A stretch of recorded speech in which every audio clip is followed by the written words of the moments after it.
जय गुरुदेव। मथुरा आश्रम दैनिक लघु प्रवचन बाबा जय गुरुदेव जी महाराज द्वारा। जब जीवात्माएं ऊपर से यहाँ आई थीं तो सबकी आंख खुली थी, कान खुले थे। वे आकाशवाणी बराबर सुनती रहती थीं। समय पूरा हुआ तो फौरन वापस अपने घर को चली जाती थीं। निरंजन भगवान ने सोचा कि इस तरह से जब सारी जीवात्माएं अपने घर सत्य देश लौट जाएंगी तो मैं राज्य किस पर करूंगा। अतः उन्होंने अपनी शक्तियों को मृत्यु लोक में उतारा, उनसे तपस्या करवाई और कहा कि हम जो बोले उसे लिखो। ब्रह्मा ने ध्यान की अवस्था में वाणी को सुना और उसे कागज पर लिखा, जो चारों वेद बने। इन वेदों में 1,00,000 श्लोक हैं। कर्मकांड, ज्ञानकांड आदि के सारे विधान बना दिए गए। अच्छे बुरे के, पाप पुण्य के, लूले के, लंगड़े के, स्वर्ग के, नर्क के, 84 लाख योनियों के, और फिर सबको सुना दिया गया। उसके बाद जीव कर्म करके अच्छे बुरे कर्मों की बेड़ी में फंसता चला गया। अब उसका निकलना बड़ा मुश्किल है। जब से तुम वहां से आए और यहाँ से कर्म करने लगे पाप पुण्य के, तो बस गंदे हो गए। ये बात है। अब उसी की शुद्धि सफाई हो जाए, मन बुद्धि चित्त अंतःकरण और जीवात्मा निर्मल हो जाए तो अपना घर पुनः प्राप्त हो सकता है। अब कलयुग में महात्माओं ने पहले से सुलभ कर दिया। उसकी प्राप्ति के लिए रास्ते में चलने के लिए सुलभ कर दिया। सबके लिए भजन सहज, ध्यान सहज, सुमिरन सहज, सुरत जीवात्मा को शब्द नाम के साथ जोड़ना सहज है। पहले ऐसा नहीं था। पहले लोग योग करते थे, प्राणायाम करते थे।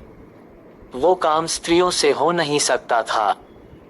कोई संयम से रहेगा वो कर सकता था, सबसे वह भी नहीं हो सकता था। अब यह भजन सबसे ऊंचा से ऊंचा सीधा रास्ता, सरल सहज, इसे स्त्रियां भी कर सकती हैं। तो आपको यह याद कराया जा रहा है कि घर, खेती, दुकान, दफ्तर के काम करो और साथ ही हर रोज भजन भी करो। और देखो, किसी राजनीति में मत पड़ो। जो राजनीति में पड़े वो सत्संग से अलग हो जाए। वो सत्संग लायक नहीं है। वहां दल है, झूठ है, छल कपट, धोखा है। हम इतने दिनों से आपके साथ में रहे, हमने तो कोई बात धोखे की नहीं की। धोखा सिखाया गया आपको। बचाने की बात कही गई कि उसमें से बचो, वो भी तुम नहीं कर सके। वो सत्संगी नहीं है। उसके अंदर सत्संग का कोई भाव नहीं। भेष तो कोई भी बना लो, लेकिन कर्म अच्छा करो।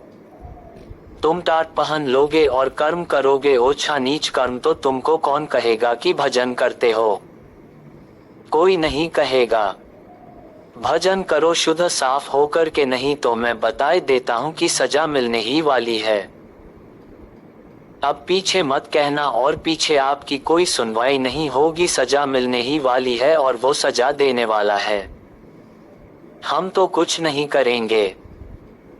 हमको कोई श्राप नहीं देना, लेकिन मैं उसकी तरफ से कहता हूं कि आपको समझा दीजिए, नहीं तो उसका डंडा बज जाएगा।